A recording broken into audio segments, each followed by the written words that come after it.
Les voyageurs du temps nous ramènent par une faille dans l'espace en 1989. C'est une époque où une poignée de fans se jettent sur des ordinateurs qui s'appellent Amiga ou Atari.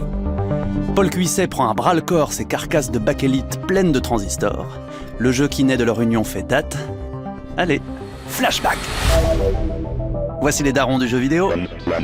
Ils ont fondé une industrie nouvelle, ils ont programmé des processeurs en langage machine et ils ont survécu aux bugs de l'an 2000.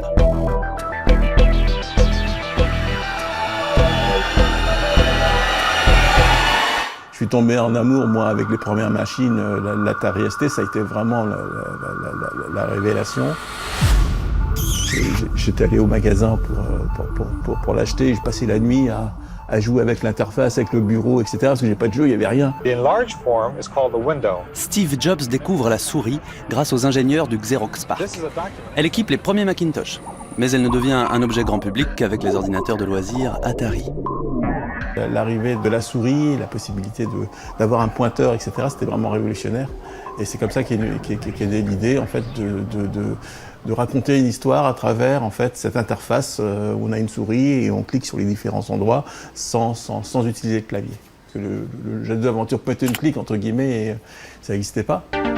Paul Cuisset fait de la souris l'interface principale d'un nouveau type de jeu. Il invente alors le pointer-cliquer, ou, dans le sabir anglo-saxon des gamers, le point and click. Les premiers jeux, c'était des jeux d'aventure, texte, qui avait une image, et puis un petit texte qui décrivait la situation. Puis on tapait au clavier, en fait, les actions qu'il fallait faire. C'était un verbe plus un mot-clé, c'est ouvrir la porte, regarder la table. Les voyageurs du temps racontent les aventures d'un laveur de carreaux qui est précipité à travers les époques, du futur à la préhistoire, en passant par le Moyen-Âge. C'est né d'un rêve.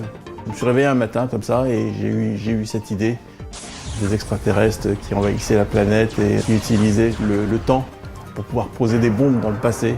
Il y a un soin graphique qui est très étonnant. Par exemple, l'eau, on voit les arbres qui se reflètent dedans quand il y a une mare.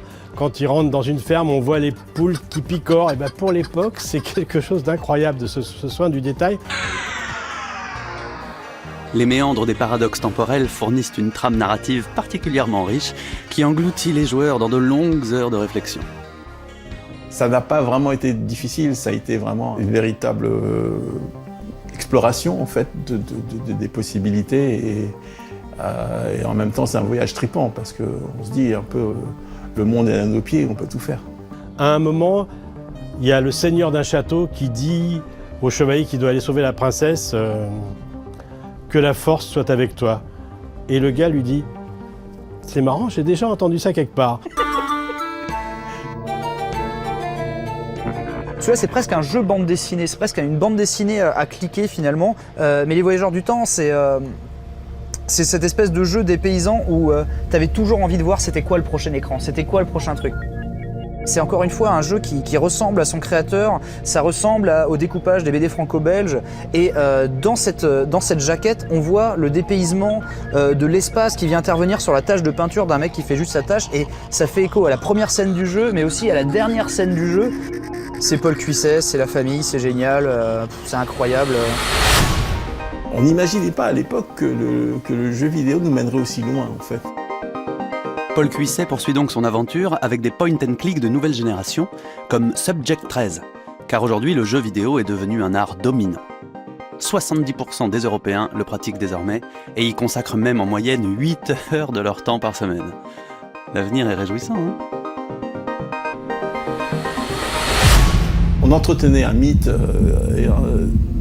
qui disait que les années 2000 seraient magnifiques, qu'il y aurait des véhicules volants, que ça serait... voilà, et donc voilà, je pense que je fais partie de cette génération-là qui a toujours rêvé et qui a toujours espéré que le futur serait magique. Dans le prochain épisode, nous passerons dans une réalité alternative peuplée de monstres souvent méchants, parfois gentils, avec Another World de Eric Chahi. C'est-à-dire que les parents viennent avec les enfants sont très intéressés, mais je crois que les parents achètent aussi un petit peu pour... Je crois que ce sera plus un phénomène de mode. Ah oui, ça, il n'y a pas de problème.